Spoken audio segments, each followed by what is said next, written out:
Hi friends, welcome to the chai samosa. This is Nani.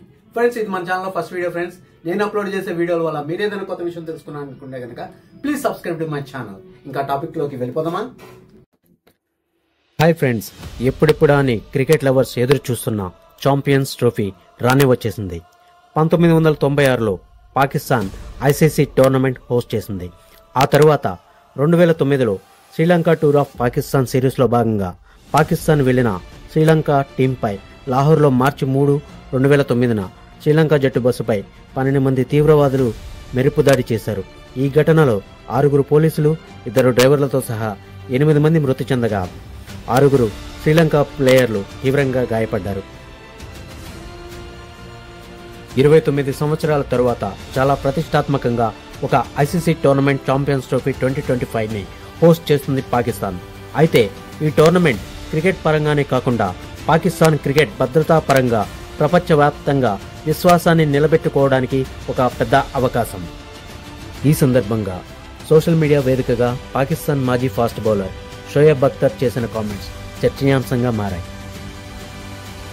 Team India మీద నెగ్గాలంటే దూకుడు ఒక్కటే మార్గమని, అటాకింగ్ అప్రోచ్తో మెన్ ఇన్ బ్లూను కట్టిపడేయాలని తమ దేశ ఆటగాళ్లకు సూచించాడు అఖ్తర్. న్యూజిలాండ్తో తొలి మ్యాచ్లో ఓడిన పాక్ సెమీస్కు వెళ్లాలంటే భారత్ మీద తప్పక గెలవాల్సిన పరిస్థితి నెలకొంది. ఈ నేపథ్యంలో రిజ్వాన్ సేనకు పలు సూచనలు చేశాడు అఖ్తర్. భారత్ చాలా బలమైన జట్టు అని, ఆ టీంని ఓడించాలంటే అగ్రెసివ్గా ఆడటం తప్ప వేరే ఆప్షన్ లేదని అన్నాడు అఖ్తర్. కివీస్తో మ్యాచ్లో మాదిరిగా నెమ్మదిగా ఆడతామంటే కుదరదని, భారత్ మీద దూకుడు మంత్రం మాత్రమే పనిచేస్తుందని అఖ్తర్ అన్నాడు. పాక్ టీంలో పెద్దగా ఇంపాక్ట్ ప్లేయర్లు లేరని, స్ట్రైక్ రేట్ కూడా స్లోగా ఉందని, ఇలాగైతే ఇండియాని ఓడించడం చాలా కష్టమవుతుందని అన్నాడు. మెన్ ఇన్ బ్లూను ఓడించాలంటే అటాకింగే తప్ప వేరే దారి లేదన్నాడు. తొలి మ్యాచ్ తప్పులు రిపీట్ కాకుండా చూసుకోవాలని అన్నాడు. అయితే అఖ్తర్ మాటలు విన్న నెటిజన్స్ కౌంటర్స్ ఇస్తున్నారు. దూకుడు మంత్రంతో భారత్ను ఆపలేరని అంటున్నారు.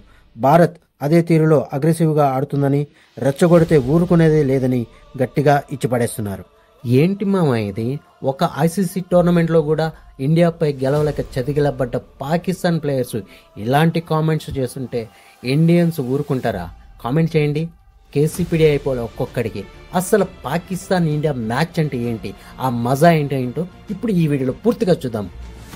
దూకుడుగా ఆడి ఇండియాని కట్టడి చేస్తారంట మామా. బా జోక్ అదిరింది భయ్యా. 2025లో ది బెస్ట్ జోక్ భయ్యా. దూకుడన్న పదానికి బ్రాండ్ అంబాసిడర్. మచ్చల పులి ముఖం మీదకి వచ్చి గాండ్రిస్తే ఎలా ఉంటుందో తెలుసా? అలా ఉంటుంది హిట్ మ్యాన్ బ్యాటింగ్ చేస్తుంటే. ఏ బౌలర్కైనా వెన్నులో వణుకు పుట్టాల్సింది. అదిరా దూకుడంటే. అగ్రెసివ్గా ఆడి టీమిండియాని కట్టడి చేస్తారా? అగ్రెసివ్ అన్న పదానికి అమ్మ మొగుడురా కింగ్ కోహ్లీ.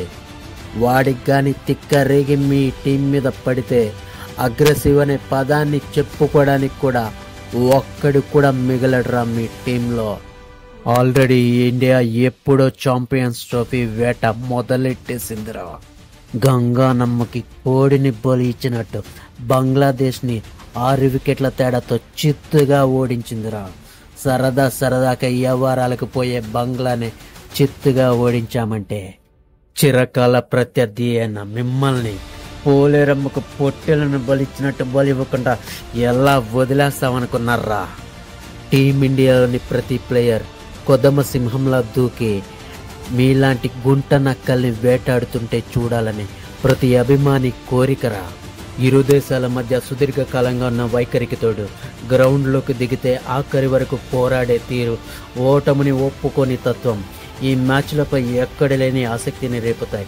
అలాంటిది ఐసీసీ ఈవెంట్స్లో ఇప్పటి వరకు మాపై పైచేయి సాధించాలని మీరు ఇలాంటి మాటలు మాట్లాడుతుంటే మిమ్మల్ని చీల్చి చండాడకుండా మా ఇండియన్ ఏ ప్లేయర్ వదిలిపెట్టడరా.